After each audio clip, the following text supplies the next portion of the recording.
올해 어느 방송사에서 여자분들 중에서 트로트를 누가 제일 잘 부르냐, 미스트롯 21년 경연대회가 있었습니다. 그런데 여기서 이변이 일어났다고 그러는데 14명이 본선에 진출할 때 두 아이를 둔 제주도에서 온 자매가 탈락을 해서 이제 짐을 싸서 집으로 내려갔습니다. 그런데 그 본선 14명 든 사람 중에 학교 폭력으로 연루된 사람이 있어서 결혼이 생겼고, 그래서 이 제주댁이 급하게 소환되어 본선에 진출하게 된 것입니다. 그런데 바로 그분이 이번에 진이 됐어요. 우승을 하게 됐습니다. 우리가 책을 쓰게 되면은 그 책의 본론 말고 맨 뒤편에 덧붙여진 부록이라는 게 있습니다. 저자가 쓰다 보니까 미쳐, 요것은 빠뜨렸네 하고 그렇게 붙여진 부분을 부록이라고 하죠. 원래는 책에 속하지 않는 내용이었지만 나중에 덧붙여진 의미에서 부록입니다. 그러니까 그 자매는 부록 같은 인생이었던 것입니다. 원래는 제외됐었는데, 그런데 어떻게 은혜에 의해서 합류가 되었고 결국은 앞에 나오는 사람들을 역전시키는 삶을 살게 된 것입니다. 오늘 우리가 요한복음 21장을 읽었습니다. 성경학자들의 공통된 견해는 요한복음은 20장에서 끝난다는 것입니다. 여러분이 내용을 읽어봐도 20장에서 내용이 끝나는 것이 옳아 보입니다. 그럼 21장은 무엇인가? 그것은 사도 요한이 나중에 부록으로 기록한 것입니다. 원래는 요한복음에 속하여 있지를 않았습니다. 이 부록에는 갈릴리 바다로 돌아와서 다시 어부가 된 제자들의 이야기가 기록이 되어 있습니다. 예수님은 이미 부활하셨습니다. 그리고 부활하신 예수님이 2번이나 예루살렘에서 이 제자들에게 나타나셨습니다. 그럼에도 불구하고 부활을 경험한 이 제자들이 다시 갈릴리로 돌아와 옛날 직업으로 돌아가고 있는 장면입니다. 왜 그랬을까요? 그 이유는 그들이 예수님을 배신한 그 패배감이 너무도 커서 다시 예수의 제자로 살아갈 수 있는 힘이 없었기 때문입니다. 부활에 대하여 아는 것과 부활이 실제로 내 삶을 일으키는 능력이 되는 것은 전혀 다른 이야기다 하는 것을 보여주고 있는 것입니다. 그런데 이 21장 부록에 나오는 대부분의 이야기는 베드로에 관련된 것입니다. 베드로는 특별한 제자였죠. 예수님의 특별한 사랑을 받았고 그래서 수제자로 인정을 받았습니다. 그러나 십자가 지시기 전날 밤 그는 3번이나 예수님을 부인하였고 마지막 부인할 때는 예수님을 저주하면서 부인하였습니다. 그 이후에 그는 길을 잃어버리게 된 것입니다. 그의 인생에 밤이 찾아오게 된 것입니다. 그래서 옛날로 돌아왔는데 여러분 3절에 보면은 나는 물고기 잡으러 가노라. 그의 목소리 톤이 어떻을까요? 힘이 없었을 것입니다. 오늘 그저 먹고 살아야 하니까 어쩔 수 없이 직업을 갖습니다. 그래서 물고기를 잡으러 가지만은, 그래서 밤바다에 배를 띄우지만은 어떤 의욕도 느껴지지를 않습니다. 베드로는 아마도 어쩌면 속으로 이제 이 밤에 좀 큰 파도가 쳐서 그냥 죽었으면 좋겠다, 그렇게 생각했을 수도 있습니다. 그날 밤에 밤새도록 그문을 내렸지만은 고기 한 마리도 잡히지를 않았습니다. 예수님을 배신했더니 되는 일도 없구나. 그는 몸도 지쳐있고 이미 마음은 더 많이 지쳐있고 쓰러져가는 베드로의 모습이 여기 나옵니다. 그런데 여러분, 얼마 후에 시작되는 사도행전에는 베드로의 전혀 다른 얼굴이 나옵니다. 거기 3장에 보면은 나면서부터 걷지 못하던 사람에게, 여러분 베드로가 외쳤던 말을 기억하시죠? 은과 금은 내게 없거니와 곧 나사렛 예수의 이름으로 명하노니 일어나 걸으라. 그때 그분이 벌떡 일어났습니다. 그가 핍박을 당하여 산에 들인 공회에서 고초를 겪을 때에도 다른 이로서는 구원을 얻을 수 없나니 천하 인간의 구원을 얻을 만한 다른 이름을 주신 일이 없느니라 하면서 예수님을 끝까지 부인하지 않았습니다. 어떻게 이렇게 바뀌게 되었나? 바로 그 이유가 바로 요한복음 21장 부록에 나오고 있는 것입니다. 이미 끝났어요. 그런데 그의 인생이 부록처럼 다시 기회가 주어졌고 그 부록의 인생이 너무도 영광스럽게 쓰임을 받게 되었다는 것입니다. 여러분 중에서도 혹시 부록처럼 느껴지는 분들이 계십니까? 나는 이미 끝났다라고 생각되는 그런 분들이 혹시 계십니까? 우리 주님께서는 부록 같은 기회가 전혀 없는 우리에게 부록을 허락하시고 그 부록같이 간신히 주어지는 인생을 영광스럽게 쓰시는 분이라고 오늘 성경은 말하고 있습니다. 부록 같은 베드로의 인생이 어떻게 이렇게 영광스럽게 쓰임받게 된 것일까요? 오늘 여기 그 과정이 소개가 되고 있는 것입니다. 먼저 내 신앙의 초기화를 이루라. 이것이 우리의 신앙을 회복시킬 수 있다고 말하고 있습니다. 4절에 보면은 날이 새어갈 때에 예수께서 바닷가에 서셨으나 제자들이 예수이신 줄 알지 못하는지라. 여러분, 여기 부활하신 예수님이 바닷가에 찾아오신 것입니다. 예수님은 부활하신 후에 곧바로 승천하시지 않고 40일을 이 땅 가운데 머무셨습니다. 의도적으로. 그리고 그 중에 귀중한 하루를 떼어서 이 갈릴리 바다로 오시게 된 것입니다. 예수님이 여기 서셨으나 라는 이 단어는 그대로 오랫동안 서 있다는 그런 단어입니다. 언제부터 서 계셨는지는 모르지만 꽤 오랫동안 거기 서 계셨던 것 같습니다. 어쩌면 밤새도록 서 계셨을지 모릅니다. 베드로와 그의 제자들이 그물을 내려서 노력을 하지만은 한 마리 물고기도 잡지 못하는 헛수고에 밤을 보내고 있을 때 안타깝게 바라보고 계셨을 것입니다. 그리고 아무것도 잡지 못한 채 빈 배로 그 배를 끌고 항구로 돌아오는 그들을 보면서 참 안타깝고 눈물 섞인 마음으로 그들을 바라보고 계셨던 것입니다. 그 배가 육지로부터 약 90m쯤, 8절에 보면 50간쯤 됐다고 그러는데 약 90m 정도 거리에 왔을 때 제자들이 볼 때 한 사람이 소리를 지릅니다. 그게 6절에 나오죠. 이르시되 그물을 배 오른편에 던지라. 그리하면 잡으리라 하시니 이에 던졌더니 물고기가 많아 그물을 들 수 없더라. 나중에 세어보니까 153마리가 되었다라고 나옵니다. 여러분, 이 그림은 어디서 많이 본 그림이 아닙니까? 누가복음 5장에 나옵니다. 3년 전에 베드로가 예수님을 처음 만나던 그날 베드로가 바닷가에서 밤이 맞도록 수고했지만 아무것도 잡지 못하고 낙심해서 해변가에서 그물을 씻고 있을 때 예수님이 나타나셨고 저 바닷가에 다시 가게 하셨고 배 오른편에 그물을 던져라. 깊은 곳에 그물을 던져라. 베드로의 경험으로서는 깊은 곳에는 물고기가 없는 줄 알지만 그 예수님의 말씀을 의지하여 그물을 던졌더니 어마어마한 물고기가 잡히게 되었었죠. 그때 베드로가 무릎을 꿇고 예수님께 이렇게 말합니다. 주여, 저는 죄인이로소이다. 저를 떠나소서. 당신은 하나님이십니다. 저 깊은 바닷가의 물고기의 흐름, 물고기의 동선을 알고 계시다면 바로 내 한시 앞에 있는 내 속에 있는 저의 죄는 얼마나 많이 보실까요? 그 하나님의 전전 앞에서 그는 무릎을 꿇고 그날 회개를 하였던 것이고 그날 바로 예수님을 영접하게 되었던 것입니다.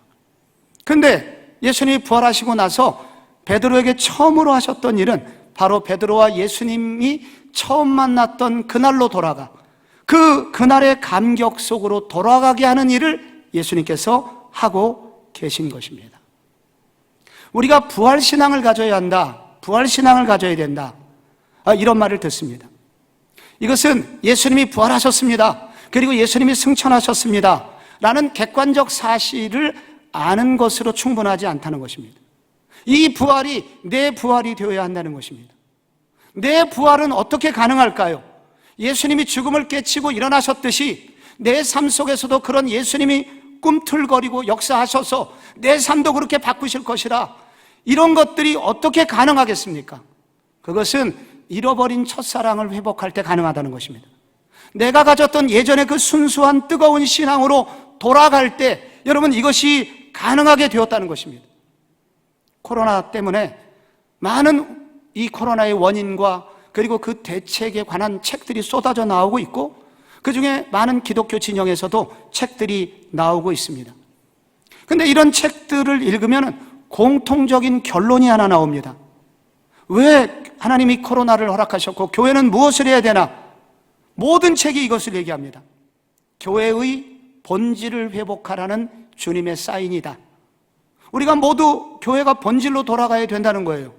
교회가 본질로 돌아가려면 교회가 초기화되어야 한다. 이 말하고 같은 말입니다. 어느 날 휴대폰이 통화가 안 됩니다. 휴대폰이 먹통이 됐어요. 검색이 안 됩니다. 여러분 어떻게 하시죠? 초기화해야 됩니다. 휴대폰을 완전히 꺼서 잠시 쉬게 하고 그리고 다시 켜야 됩니다. 초기화를 하는 것이죠. 미국에서 신학교 총장 겸 교수를 하는 이상은 교수는 우리 이 시대 코로나를 맞이한 교회들을 위해서 이렇게 진단을 했습니다. 언제부터인가 교회는 재생산의 능력을 잃어버리고 자신의 심각한 질병을 자각하지 못하는 인지 부조화 현상을 겪고 있다. 몸이 따로 노는 현상을 맞이하고 있다는 겁니다. 이대로 가면 소멸의 길 외에는 방법이 없다. 이제는 많은 재원, 좋은 건물, 평안을 추구하는 안락한 신앙 등을 포기하고 우리가 정말 붙들어야 하는 것을 재발견해야 할 때다. 그것은 바로 복음으로, 예배로, 전도로, 선교로 돌아가는 것이다. 즉 초대교회 모두로 돌아가기 위해서 초기화 버튼을 눌러야 할 때다. 초기화 버튼을 눌러야 할 때라는 거예요. 여러분, 우리는 어떤 영역에서 초기화되어야 될까요? 내 신앙은 어느 부분에서 초기화되어야 될까요? 지난 한 주간 우리는 고난주간 특세를 하면서 여러 강사님들을 통해서 우리가 잃어버렸던 것이 무엇인가, 우리가 정말로 돌아가야 될 이 초대교회의 나의 첫 신앙의 그런 순수한 신앙의 자리는 어디였는지 분명히 알게 되었습니다. 무엇보다 기도의 자리에 돌아가야 된다.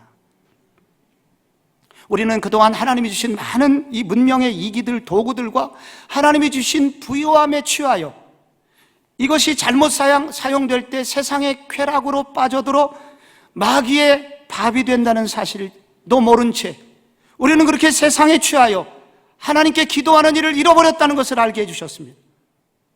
우리가 가난했던 시절 목 놓아 주님께 부르짖었던 그 기도의 자리, 우리가 병들고 실패했던 시절 주님 이번만 넘어가게 해주신다면 주님께 내 인생을 드리겠습니다라고 고백했던 그 서원 기도의 자리, 아무것도 없었지만은 주님의 임재 하나로만 만족했고 감사했던 그 기도의 자리로 돌아가야 된다는 것입니다. 그 기도의 자리에 돌아가야 영적으로 우리가 회복돼야 부활의 주님이 옆에 오신 것도 알 수 있고 깨닫게 된다는 것입니다. 또 하나 돌아가야 된다면 금식의 자리로 돌아가야 됩니다. 우리는 뜨거웠던 신앙을 갖던 시절에 우리는 자주 금식을 했습니다. 그래서 오직 주님의 임재가 없다면 우리 인생은 의미가 없습니다 하면서 주님 앞에 금식하면서 기도했었고, 기도와 금식 외에는 이런 이유가 나갈 수 없느니라고 말씀하셨던 주님의 말씀대로 많은 주님의 은혜도 체험했던 것이 사실입니다. 근데 요즘은 텔레비전을 켜기만 하면 먹방이 나옵니다. 그래서 어디가 맛있다, 우리는 어디를 가야 된다 하면서 이곳저곳을 돌아다니면서 먹는 것을 즐기는 데는 집중했지만 이 모든 것을 주시고 계시는 하나님을 찾는 일은 외면하였던 것이 사실입니다. 금식의 자리로 돌아가야 된다. 초대교회 성도들이 했던 것처럼 우리 얼마 전까지 우리 믿음의 선조들이 그렇게 즐겨야 했듯이 우리도 이 금식의 자리로 돌아가야 된다. 예배에 대해서도 초기화되어야 됩니다. 예배가 있을 때 며칠 전부터 옷을 준비하고 헌금을 준비하고 기도로 준비했던 그 예배에 대한 열정은 다 사라지고 그저 때가 되었으니 예배를 드리는 그런 예배를 드리고 있는 분이 계시다면 이것도 초기화되어야 합니다. 우리를 불러주신 것이 복음을 전하기 위해서이지, 그래서 우리의 관심이 선교와 복음 전도에 있었는데 초대교회 성도들이 핍박을 감수하면서도 복음을 전했던 것처럼 우리도 그랬던 적이 있었는데 언제부턴가에 이런 것에 대해서 전혀 관심이 없다면 우리도 이 부분에 다시 초기화되어야 합니다. 여러분의 신앙이 초기화되어야 될 부분은 어디십니까?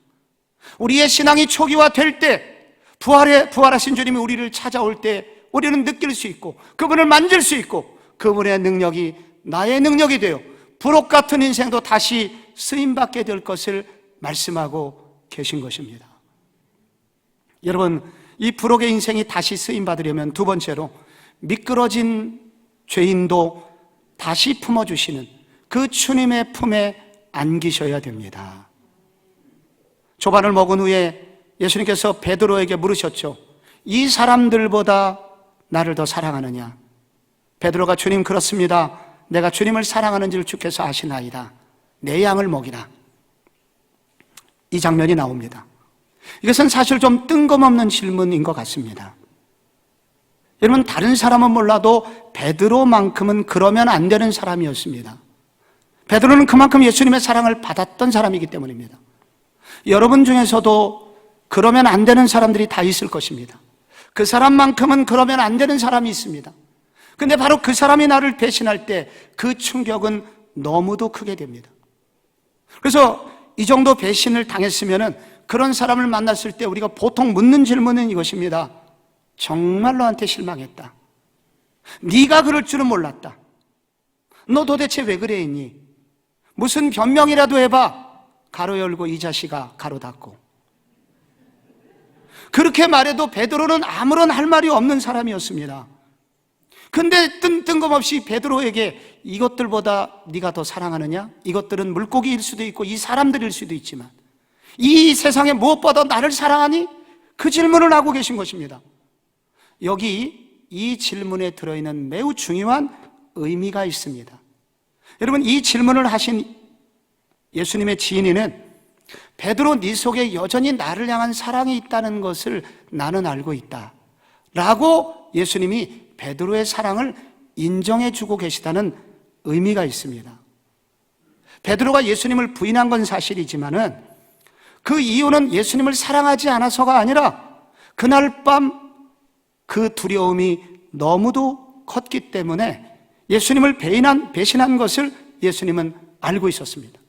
3년 전에 베드로를 부르셨을 때 그물을 버려두고 예수님을 따랐죠.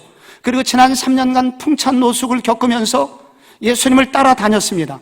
만약에 베드로가 예수님을 사랑하지 않았다면 이것이 어떻게 가능했겠습니까? 그런데 베드로가 잠깐 미끄러진 거예요. 잠깐 실수한 거예요. 한동안 두려움 때문에 너무 무서워서 예수님을 부인하게 된 거예요. 세상 사람들은 이런 상황을 두고 이중인격자라고 합니다. 모순된 인생을 살고 있다고 비난하지만, 그러나 예수님은 그러한 실수 그 뒤편에 오랫동안 예수님을 사랑했고 지금도 나를 사랑하고 있는 그 베드로의 사랑을 그의 실수 때문에 도매금으로 외면하지 않고 있는 것입니다. 그래서 다 현재형으로 묻고 있습니다.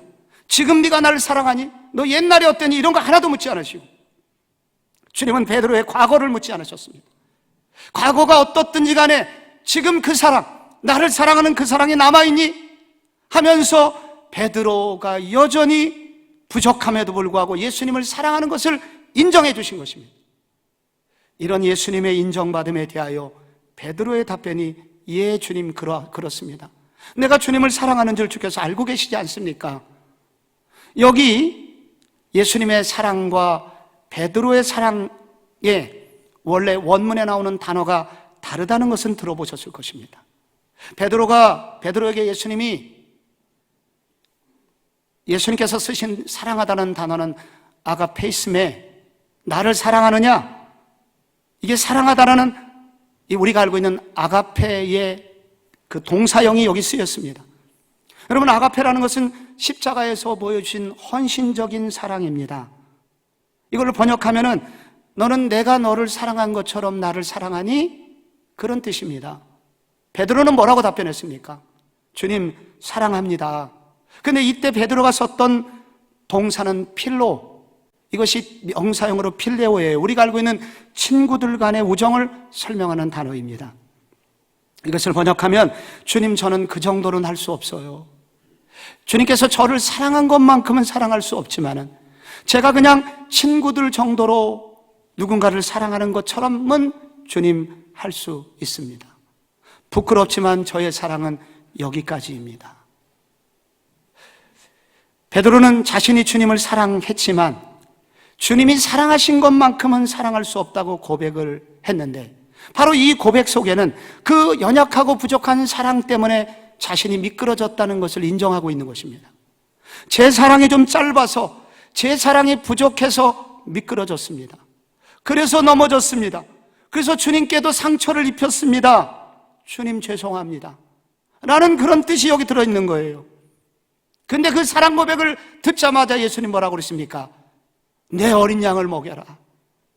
예수님이 그 사랑을 받아주신 것입니다. 베드로에게 아주 중요한 책임을 맡기고 계신 것입니다.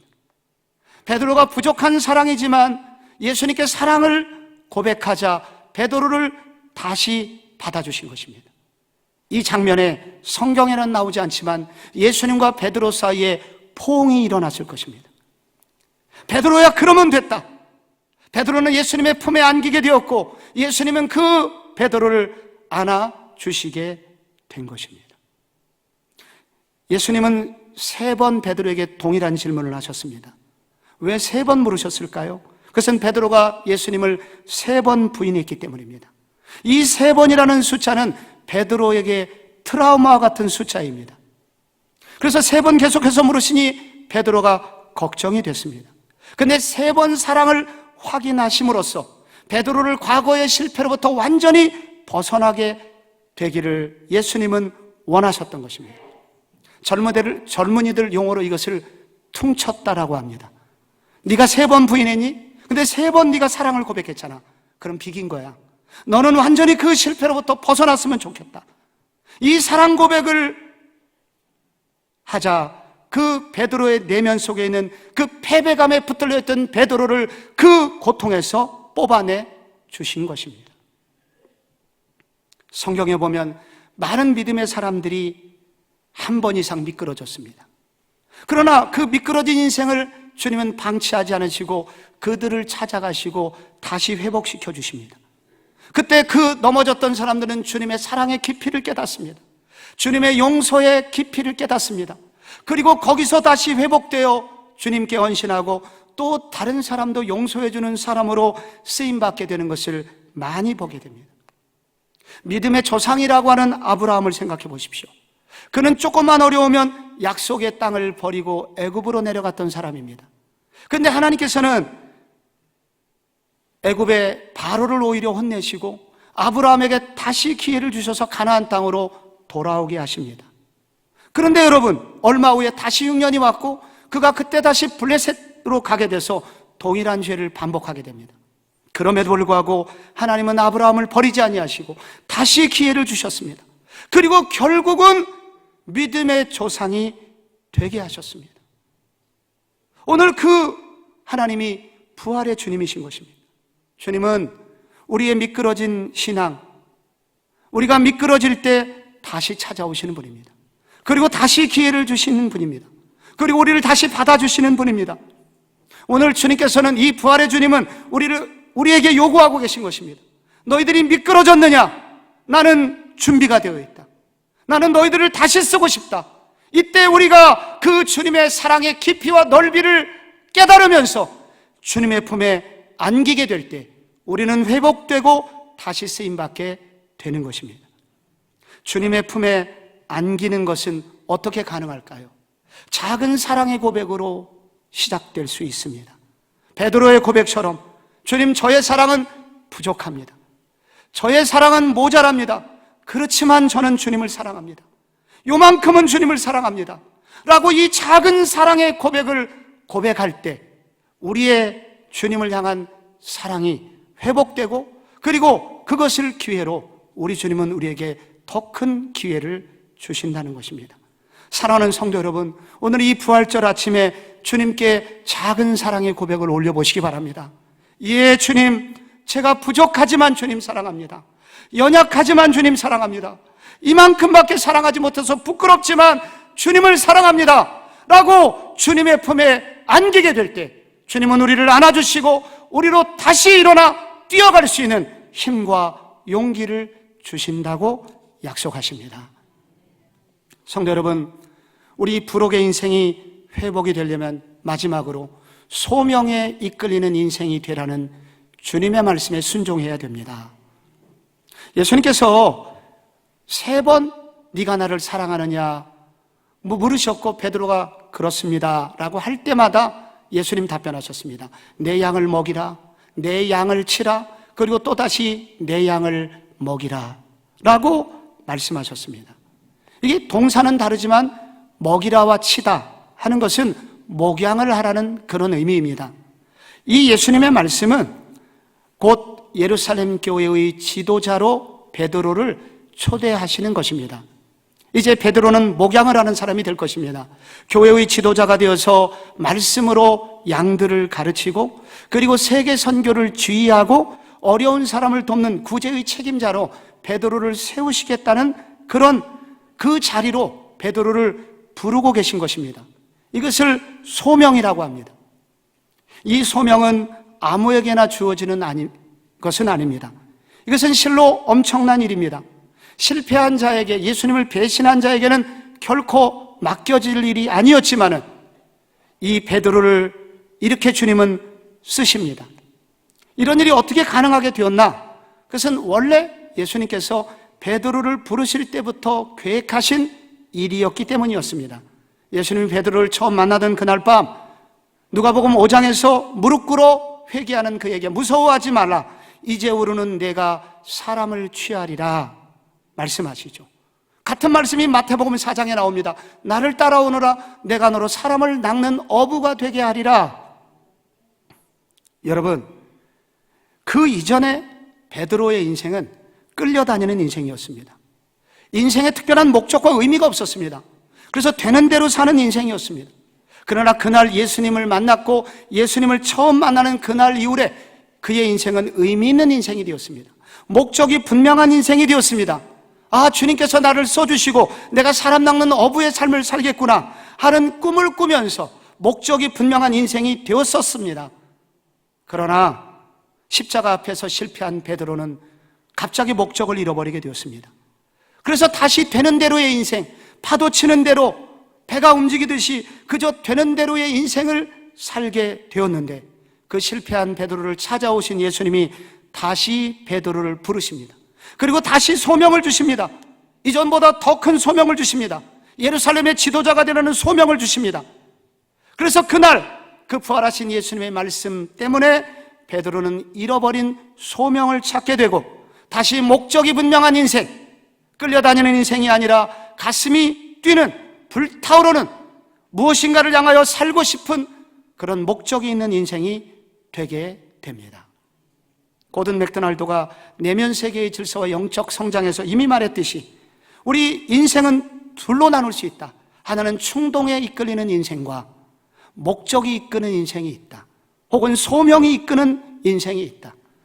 충동에 이끌리는 삶은 충동적으로 기분 내키는 대로 이리저리 부딪히고, 그리고 하루 누가 연락 오면 아무런 계획이 없었기 때문에 끌려다니는 인생이 있지만, 소명에 이끌리는 인생은 목적이 분명하고 비전이 분명하기에 이끌리는 인생이 아니라 누군가를 이끌어가는 인생이라고 그는 구분하였습니다. 여러분, 우리의 인생이 소명에 의해서 이끌리는 인생이 되어야 됩니다. 충동에 의해서 이끌리게 되면 하루의 삶이 엉망이 되지만, 소명에 의해서 이끌리는 삶을 살게 되면 많은 일이 있어도 우선순위가 분명하기 때문에 우리의 인생이 질서가 있고 여론에 휘둘리지 않고, 그리고 하나님이 나를 부르신 목적대로 성큼성큼 걸어가면서 열매를 맺는 인생이 되는 것입니다. 지난 성금요일에 교회 오빠의 여주인공 오은주 집사님의 간증이 있었습니다. 저도 많은 간증 집회를 참석했었고 은혜를 받았지만은 이번 우리 교회 금요일에 있었던 간증 집회는 숨소리도 들리지 않을 만큼 압도적 집중력이 있었습니다.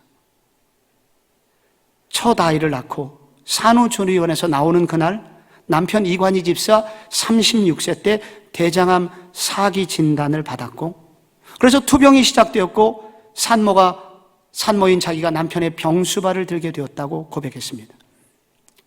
근데 이런 1차 고난으로 끝나지 않고 몇 달 후에 시어머니가 아들의 그 깊은 아픔에 비관하여 자살하는 놀라운 고난을 맞게 됩니다.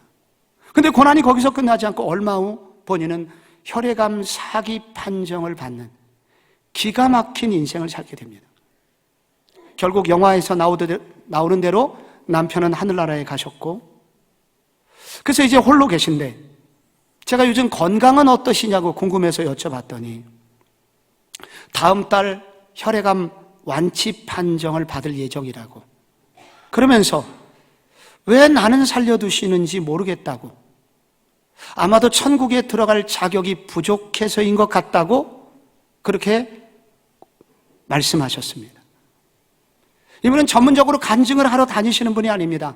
간증하는 것이 너무도 고통스러워서 가능하면 간증을 피하고 싶은 분인데, 그래도 워낙 중요한 분들이 부탁을 하면 어쩔 수 없이라도 간증을 하게 되는 이유를 우리는 그 간증의 뒷부분에서 알게 되었습니다.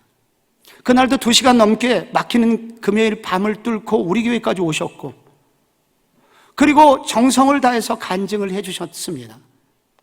남편 이관희 집사가 죽음을 예감하는 마지막 유언 같은 고백 때문이었다고 그는 말했습니다. 이관희 집사가 그 마지막 말기암의 고통 중에서 바로 죽기 직전에 이런 말을 했습니다. 하나님은 눈부신 삶을 사는 사람을 증거로 삼기도 하지만 고통 속에서 주님을 놓지 않으려는 사람도 증거로 삼으십니다. 그분이 이게 너무 중요해서 한 번 더 하겠다고, 저도 한 번 더 하겠습니다.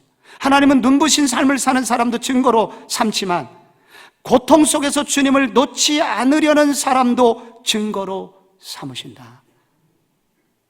결국 이관희 집사 속에 소명이 이끄는 삶, 내가 어떤 형편에 있든지 주님의 증인의 도구로 쓰임받기를 원하는 그 소명에 이끌리는 인생이었기에 그의 인생이 참 의미가 있었습니다. 결국 KBS PD를 우연히 만나게 되었고, 이 모든 이야기가 영화로 그리고 책으로 음원으로 드러나 많은 사람들이 고난 중에서도 믿음의 길을 걷도록 힘을 얻었고, 결국 그분은 증인의 삶을 넉넉히 살게 되었던 것입니다. 우리가 베드로처럼 모두 다 교회의 지도자감은 아닐 수 있습니다. 그러나 주님은 동일하게 모든 그리스도인들에게 내 어린 양을 먹이라 라고 초청하십니다.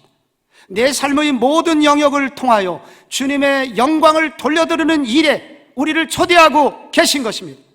주님이 우리 모두를 주님 나라의 일꾼이 되도록 우리를 초대하시는, 우리를 소명자로 부르고 계신 것입니다.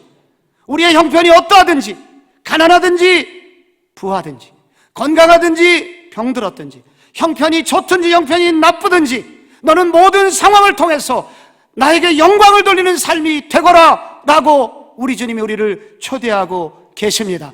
이 초대에 만약에 여러분이 주님 부족하지만, 연약하지만, 부끄럽지만 주님께 작은 영광이라도 돌리기를 원합니다 하면서 여러분 주님 저를 써주세요 고백하게 될 때 우리 주님 오셔서 여러분을 일으켜 주실 것입니다. 그리고 여러분을 써 주실 것입니다.